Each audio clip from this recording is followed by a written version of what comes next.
Whoop-dee-doo. Yeah, correct. Whoop-dee-doo. Plug a wreck. Whoop-dee-doo. Woot wreck. Whoop-dee-doo. I study Whoop-dee-doo. for a living. Ladies and gentlemen, the YSL rapper dropped new music while dressed like a cutie on the cover, just like on his classic album Jeffrey, all while juggling legal trouble and major challenges. He came off confident, almost bragging that no one could cancel him, but honestly it feels like he might need to pick up a mandolin because rapping in 2025 might not keep his bank account alive. Ladies and gentlemen, like and subscribe as we dig into how Young Thug seriously hurt his own chances to succeed. And now, ladies and gentlemen, this new Young Thug album just isn't good. It really feels like Young Thug followed in his mentor Lil Wayne's footsteps, setting a new bar for how bad an album can be in 2025. What up, dope? All my cutthroat, cutting. I study Not good. for a living. Oh, Lil Wayne's just too good. Oh, Lil Wayne's just too good.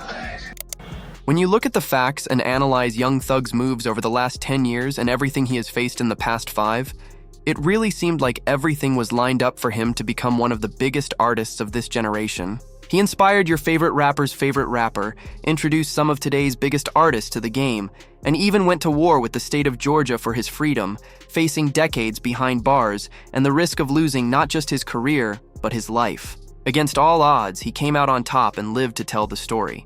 Yet somehow things seem to have gotten worse for him since receiving these blessings. He was lucky to sign artists like Gunna, who kept his legacy alive and earned platinum album after platinum album for the YSL label. He had loyal fans and a supportive girlfriend, Mariah the Scientist, who stayed by his side during his fight for freedom. Most importantly, he was blessed to get that freedom back. So where did it all go wrong? How did we end up with Young Thug being considered for the worst album of 2025 when he had the perfect comeback story and all the tools to make a massive impact this year? Here's where things get interesting.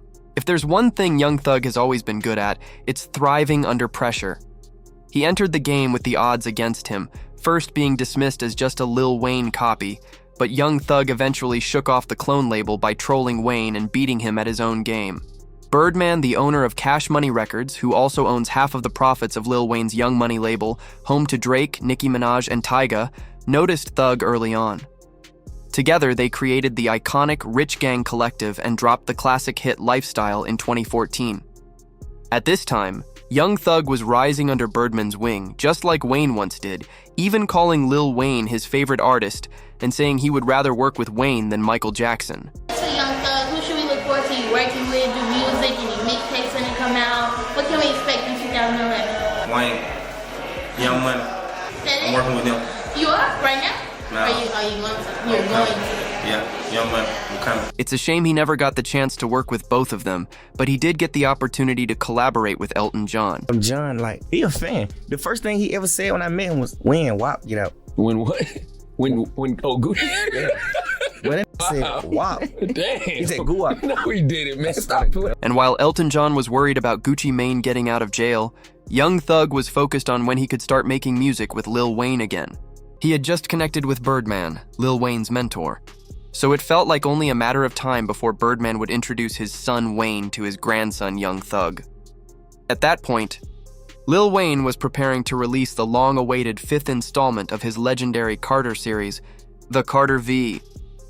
But everything came to a sudden stop when Wayne went on Twitter in December 2014 after repeated delays and announced that the album couldn't and wouldn't be released because Cash Money was holding it, along with his money, hostage. Wayne then sued the very label he helped build for over $50 million, claiming he was never properly paid for his work or for the profits made by artists like Drake and Nicki Minaj. This put Young Thug in a tough spot because Birdman was the one giving him his big shot with Rich Gang. But Lil Wayne was his idol and the reason he became an artist in the first place. So what does Young Thug do? He doubles down on his love for Wayne, so much that he names his debut album Thaw Carter 6. Why that name?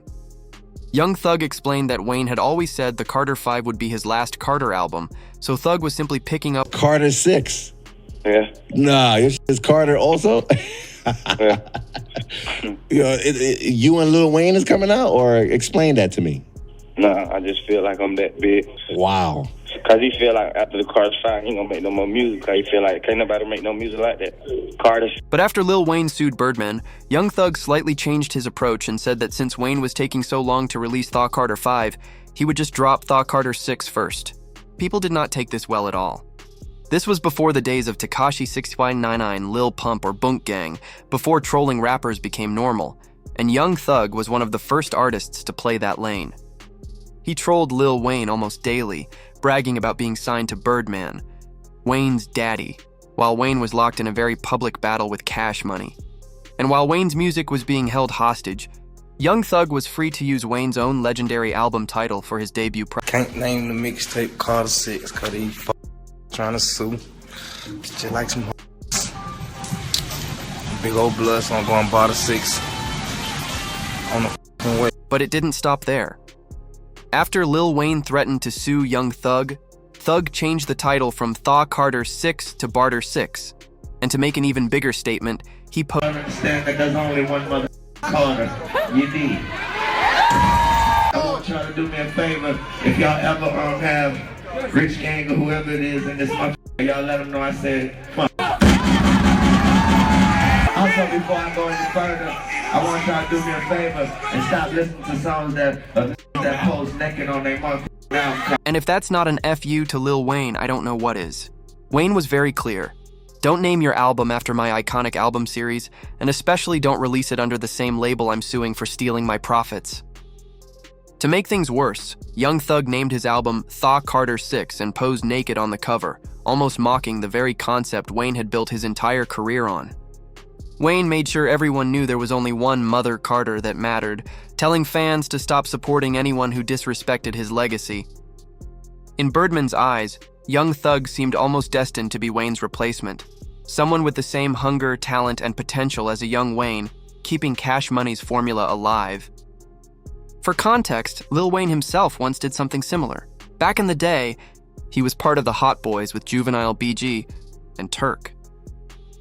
Juvenile had the biggest album on Cash Money at the time, 400er, but left the label after payment disputes. When he left, Wayne released 500 Degree, essentially taking over Juvenile's spot as the label's star. Young Thug was just doing the same thing. Wayne couldn't release Thaw Carter V, so Thug dropped Barter 6.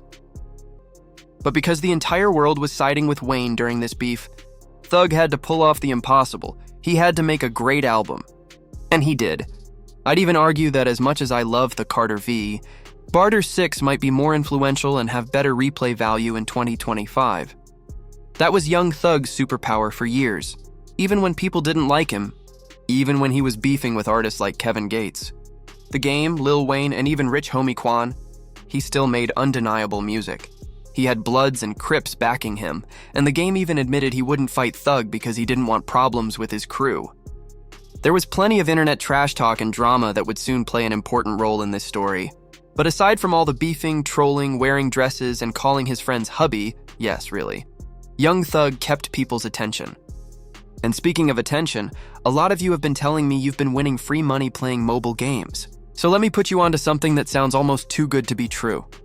Freecash.com partners with mobile games that need more players, and literally pays you to play. All you have to do is sign up using the QR code on screen or the link in the description, make an account with your email, create a password, verify your email, and you're ready to start.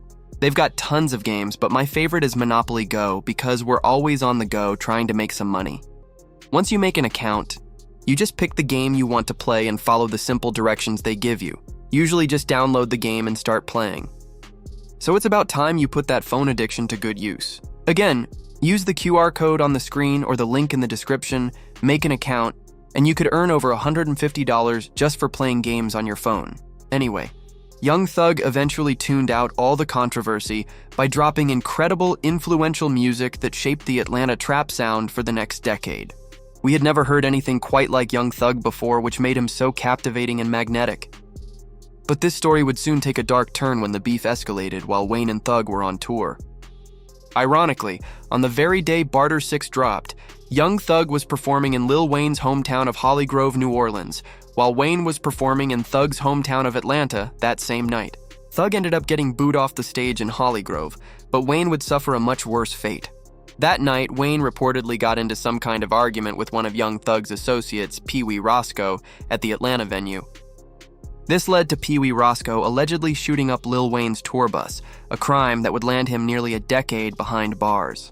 What made this even more suspicious was that Roscoe made 20 phone calls from jail to a number linked to Young Thug, and he also had a very telling phone call with Birdman, in which Birdman was heard saying, "It's strictly business, you did everything you could do, let's get this money." This conversation happened right after Roscoe was arrested for the crime.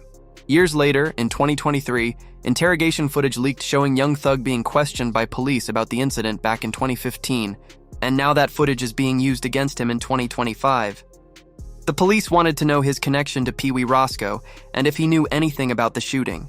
Thug told them Roscoe was actually friends with Wayne, even selling him weed. But what makes this interrogation important is that Thug revealed more about the Birdman-Wayne beef than he ever had in any interview or song. Thug told police the beef was confusing, explaining that Birdman said Wayne was angry because Birdman wouldn't release the Carter V. Birdman claimed he wouldn't release it because Wayne didn't have any hits at the time. And if you remember, Wayne had put out 5 different singles back then, including 2 with Drake. But none of them made a big impact on the charts like the singles from Thaw Carter 3 or Thaw Carter 4 had. Birdman felt releasing the album would just lose the label money. Thug told police he loved Wayne so much that he even offered him his massive hit Lifestyle, saying Wayne could have the record outright. That's wild when you think about it. Lifestyle was a generation-defining hit, and imagining Wayne performing that track is crazy. But Wayne respectfully declined, saying he didn't want other rappers writing his music.